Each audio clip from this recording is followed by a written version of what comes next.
Hey friends, it's me Jenny, and recently I was doing some reflection on our previous work and our journeys thus far. I've been compiling my progress throughout the year, and I especially had fun learning Character Creator 4 and getting better at that software and getting my characters working in Unity, which has been really fun. I'll continue to share more videos about that as I learn more. Flash CS3, it was a really old version of Flash, and I was creating all my first cartoon characters with a mouse and keyboard. I didn't know that that was frustrating because it was all that I knew.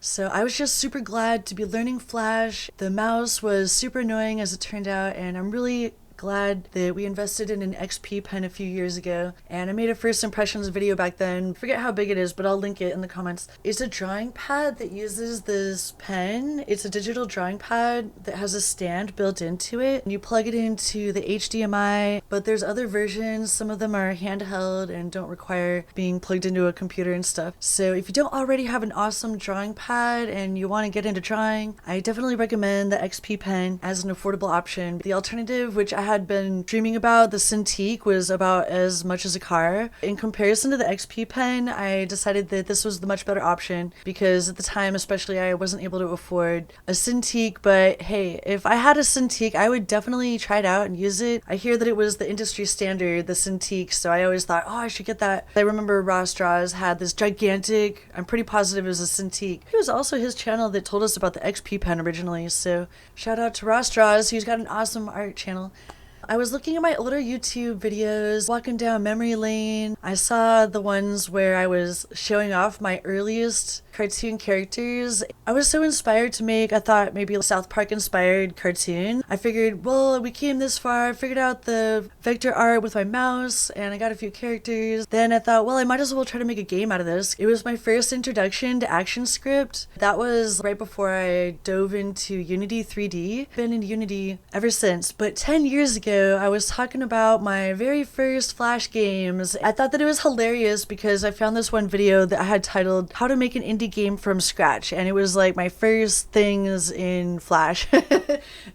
So I heard Timothy Cain and he's like, a lot of people like to talk about things that they have zero experience in. And all I need to tell anyone watching this is please beware of people who give you advice who have never ever done the thing. Some people might not actually know what the hell they're talking about. I was definitely one of those people. I did not know how to make an indie game from scratch. I was like, I'm gonna figure this out. I knew someone that knew how to make a game, so I was confident that I would be able to figure it out. So I made a video. Shout out to Timothy Cain, and I definitely recommend his channel. He's been in the industry for over 40 years. At this point, I can say that I have been focusing on learning game dev for over 10 years, but like I said, I still have a long ways to go. Where did it all begin? Let's go ahead and watch this together and we can react to my oldest game dev attempts. Hi friends, me Jenny here. This year has been fun-filled, and I thought I'd share with you some of my favorite creations from 2014. I'm going to play through my first 2 Flash games and show you what I've been up to. You can find links in the description below to check them out for yourself. I'll include some links to my recent 3D explorations, correlating Tumblr blogs, and more. I've been learning Flash animation because I've had some characters in mind I've been looking forward to bringing to life, and finally got a chance to learn software to make that happen. First of all, I just wanted to say how proud of myself I am. Back then, this was a huge deal for me because before I wanted to learn game dev, I wanted to learn how to make cartoons, and before that, I was like, I want to make a website. And I could not figure out for the life of me how to make a website. The first person that I met that knew how to make websites was so busy. It wasn't until much later that I was able to learn how to use HTML. I'm also a lot better at my web design skills. This is like my first website attempt. I only knew a tiny little bit of HTML and I didn't really understand CSS yet or anything. I was paying for SmugMug because then I could do photo albums and some of them had these funny little cartoons. I'm a huge fan of comedy and implementation of simple vector art such as the styles you see in South Park or Family Guy. Those are only a couple of examples of my inspirations. Many more include Beavis and Butthead, Daria, Aqua Teen, Strong Bad, Candy Mountain Massacre, Leisure Suit Larry, etc.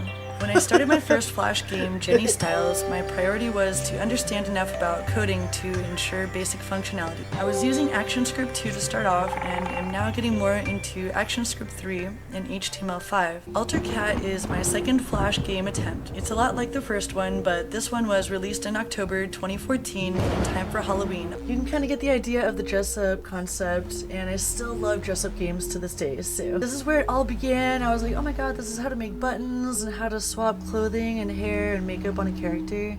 Thank god we have ChatGPT now. I don't have to like search Google forever to like find every little answer. Well, these outfits are cool. I'm looking forward to evolving Jenni Styles and AlterCat into 3D characters as well. I remember actually drawing some of these backgrounds and then using these like default trees. The bunny, and I put the little ears animating. Anyway, this is the funny one that I saw down here. How to create an indie game from scratch. It was really funny. This character was obviously super weird and silly looking. Look at how bad that art is. Look at how my games looked back in the day. This was the beginning of the Mom's House game, which I'd rather no one actually know about, but it was one of the first 3D games that we did in Unity. So she's like, oh, I just need some help cooking dinner. Will you please go get some carrots? Press F to pick up a carrot. Now I just need some potatoes. You know, I couldn't bother to tell you the first time around. I figured I'd make you get one thing at a time. So long as I'm gonna like ask you to do things. Alright, now please take out the trash. Who here has a naggy like parent or a grandparent? You can look at a present. Oh, kitty just hopped up and then just like, oh, head butted me for a pet. Are you kidding me? Shit, man. You guys seen this cat?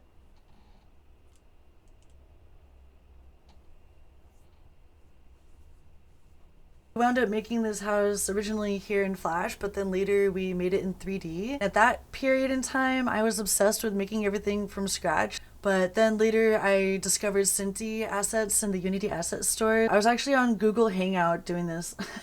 And there's like no audio. This was back when I was obsessed with this character Jenni Styles, and she was like this giant freaking giantess.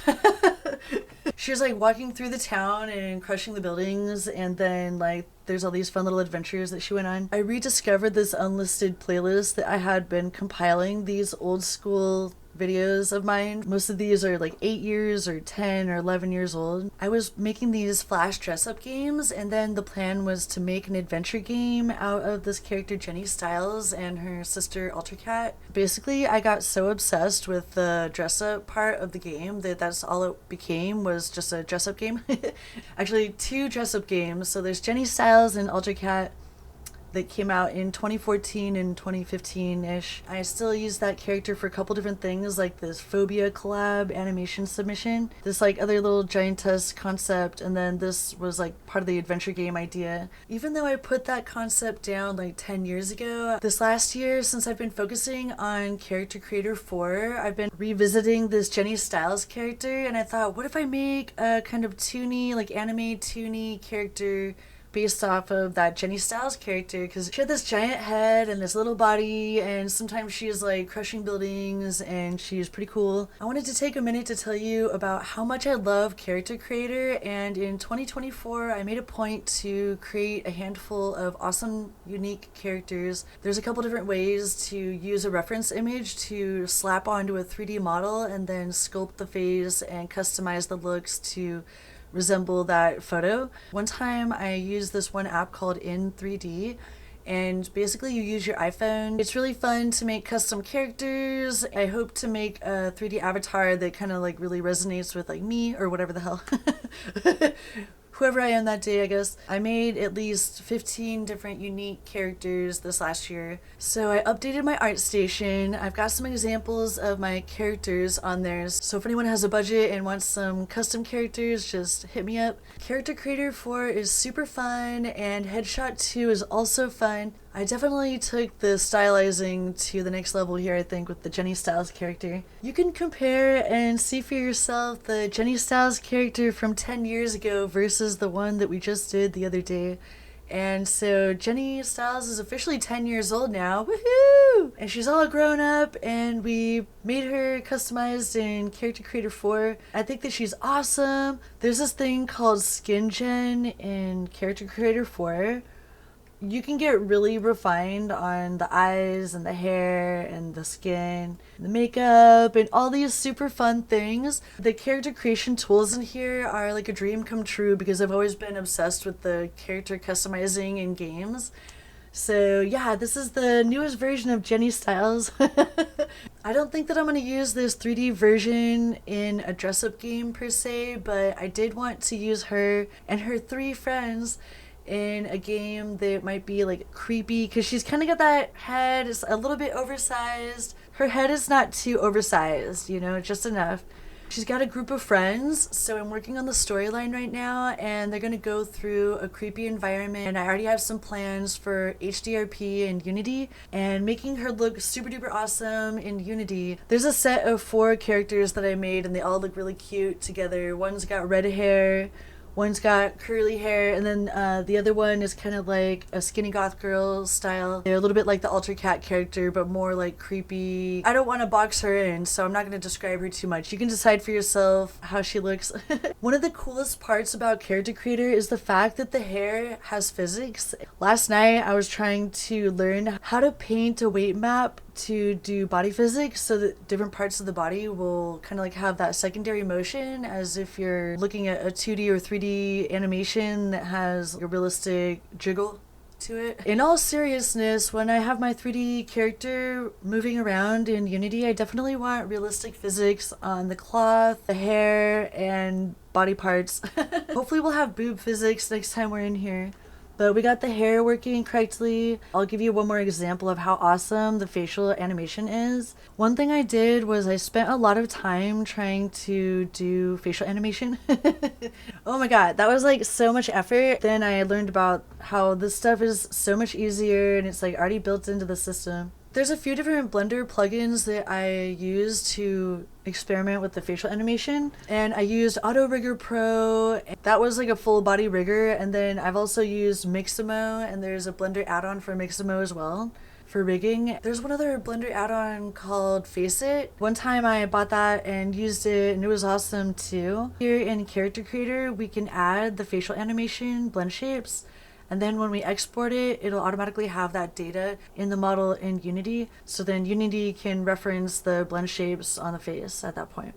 Long story short, when we have this character in a game, it'll have some facial animation. That will be awesome because it's something that we haven't really been able to dive into full force, but something I've been passionate about for a very long time. So let me press play and show you some examples of her cute little facial animations. The realistic eye reflections are super impressive to me. I think that the eyes are absolutely gorgeous in Character Creator. There's some eyeball systems in Unity as well, so if you like this kind of thing, then it's totally worth checking out different eye systems. I've seen cool eyeballs in Blender, Character Creator, and Unity, so no matter what program you're using, you can probably find some really awesome eyeball shaders.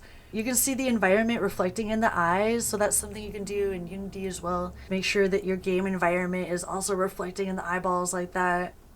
I'm really looking forward to the future, especially this year, and let me know if you have any questions or suggestions about these projects or others. We got some other things coming down the pipes, and looking forward to making some games that will truly impress you and myself. Just goes to show how long it takes to work at a certain skill. If you want to become an expert, then you have to be committed to never giving up and being at least as stubborn as I am, because I'm just barely starting to get a grasp on some regions of game development. I'm always learning more, and every day I do my best to try to learn as much as I can. It's crazy now that we have ChatGPT. Not a moment goes by where I have to sit around wondering, oh, what's the answer to this or that? If you can overlook all the FUD around AI, then there's definitely some use cases like never having to go without wondering the answer to a question, or getting help with code, or anything.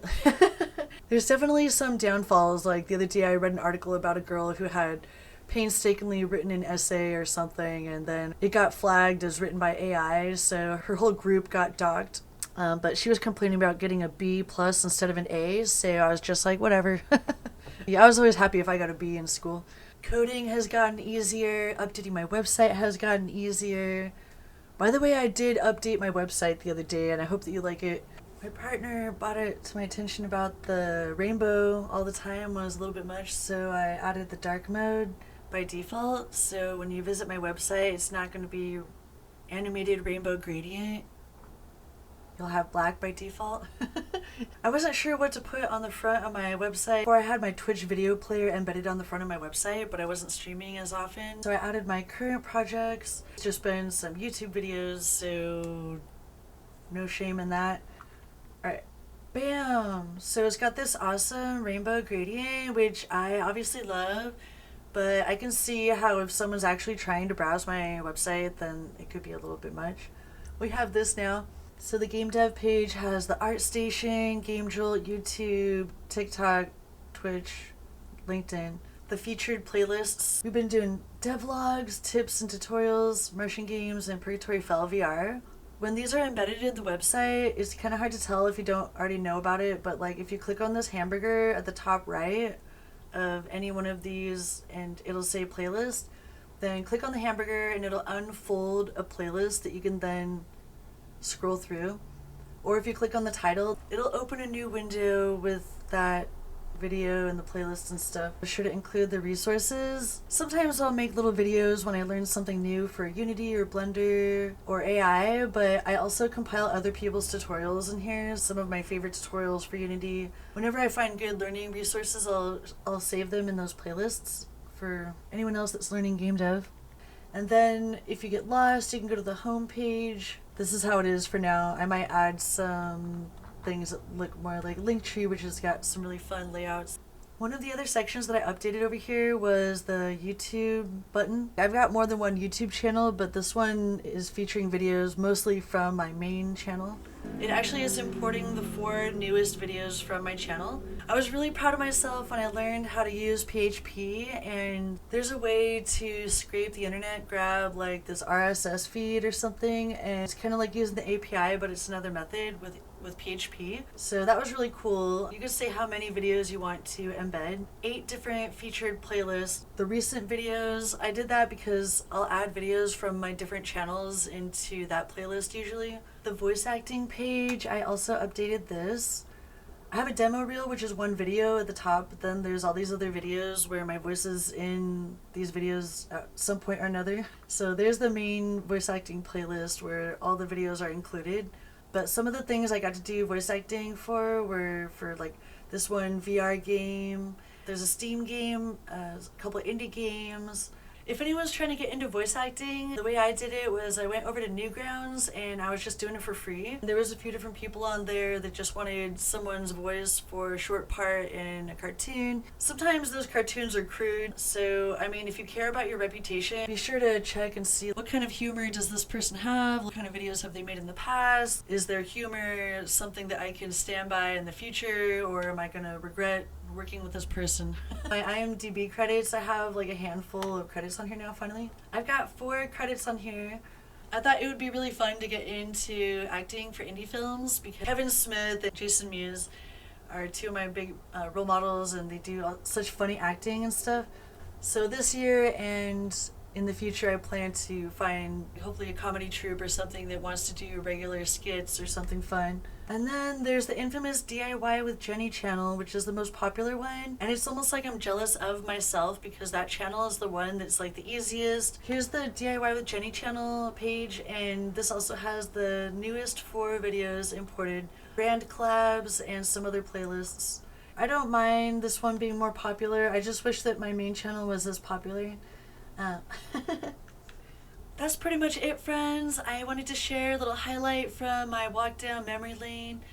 Invite you to share your current projects with me in my Discord or the comments below. Thanks for watching, and I'll see you next time, friends.